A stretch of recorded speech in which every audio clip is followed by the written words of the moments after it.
became part of an underground group in the early 70s called the Black Liberation Army. And she was accused of killing a New Jersey state police trooper. And basically she escaped from prison in the late 70s and has been in Cuba ever since. There was some controversy in the 90s where Christine Todd Whitman, sort of the then governor of New Jersey, was basically putting out a bounty on her and saying she wants to come. We needed to get her back from Cuba and sort of try her things.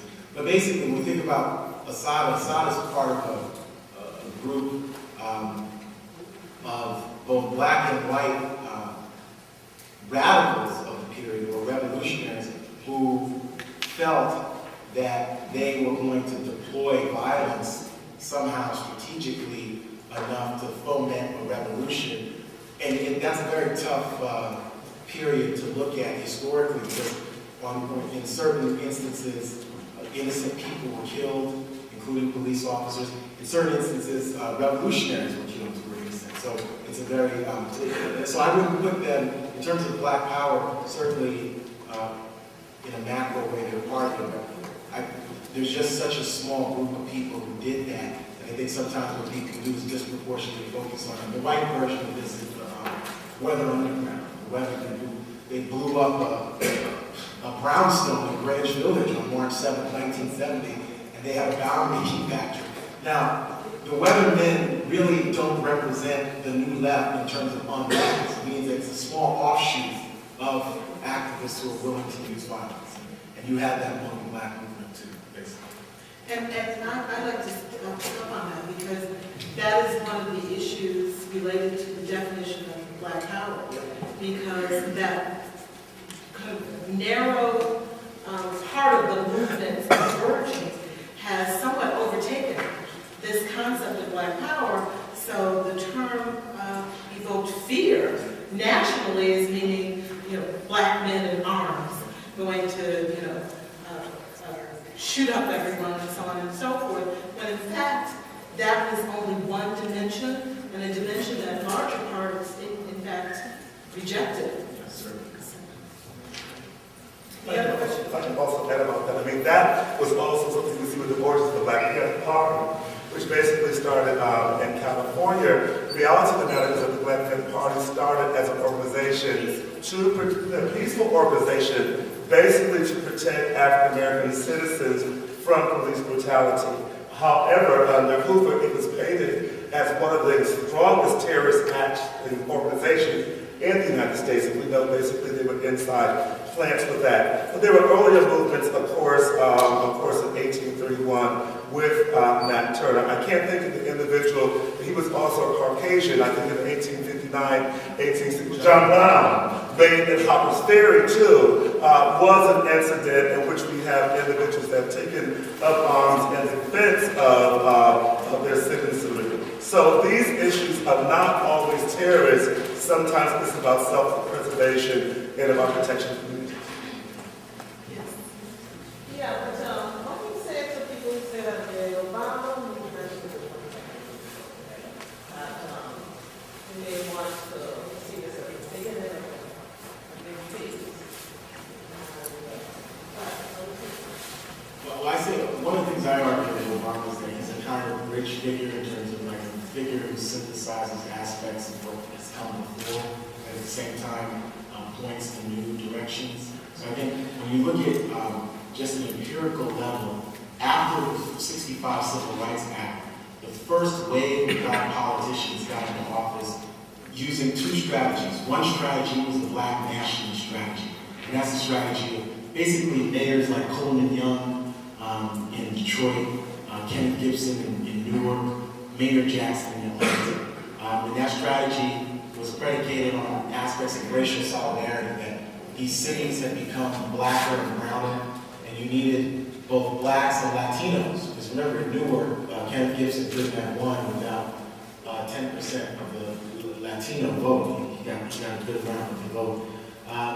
And you utilized racial solidarity to do things like, once you got in office, make sure that black entrepreneurs got access to affirmative action to the taxpayers' base. I mean, this is also is now a joke. Marion Barry was a really hardcore activist in the 70s. He's most best remembered, like Spencer's going to be best remembered for this prostitution scandal. Barry's best remembered for being caught on tape smoking crack. And it's almost insane to say, to convince people that, you know, there was another Marion Barry who, besides these problems in the 60s and 70s, he's one of the most courageous Americans. Yeah? Marion Barry was somebody who in 1961 would walk into crowds of whites in Mississippi who were beating him in the head, just like how John Lewis got beat, cracking his skull, right?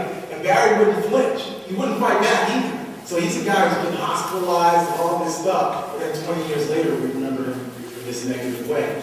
But that's one strategy. The other strategy was an integrationist, interracial strategy. And that was a strategy of Edward Brooke in Massachusetts, black senator in '66. That was a strategy of Tom Bradley in Los Angeles. And Bradley became mayor of Los Angeles in '73, predominantly white Los Angeles.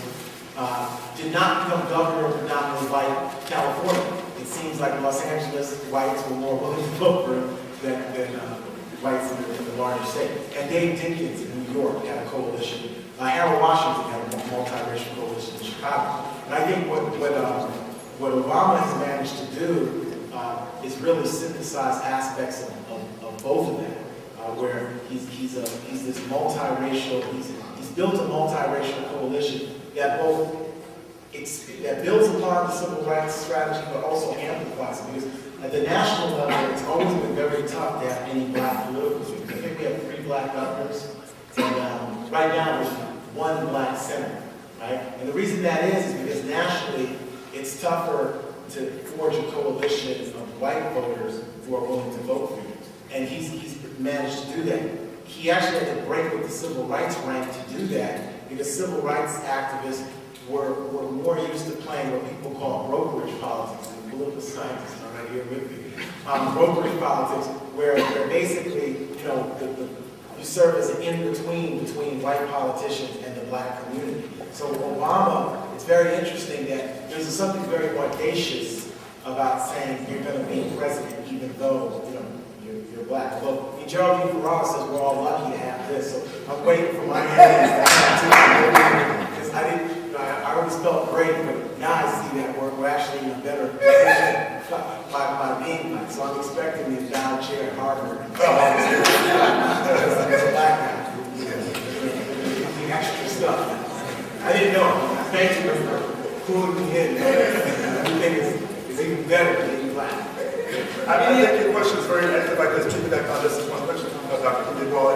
What is very interesting about Barack Obama is the fact that he is, first of all, the first significant African-American political figure since Reconstruction. You mentioned the fact that we now have 3 African-American governors, first in Doug Wilder in Virginia, the second recently in Massachusetts, and now, of course, with the situation in New York, we have Harrison, who's a virgin. But the thing that's interesting about Barack Obama is that he does not fulfill, I think, the stereotypical existential perspective and image of African Americans. First of all, he has an undergraduate from Columbia and not from Morehouse. He has his JD, of course, from Harvard. He's very interactive with the Harvard Law Review. He's been very active in organizing in politics. His mother is Caucasian and his father is African. So, and then there was this big dilemma of discussion before his candidacy was legitimatized in the primaries of the question among African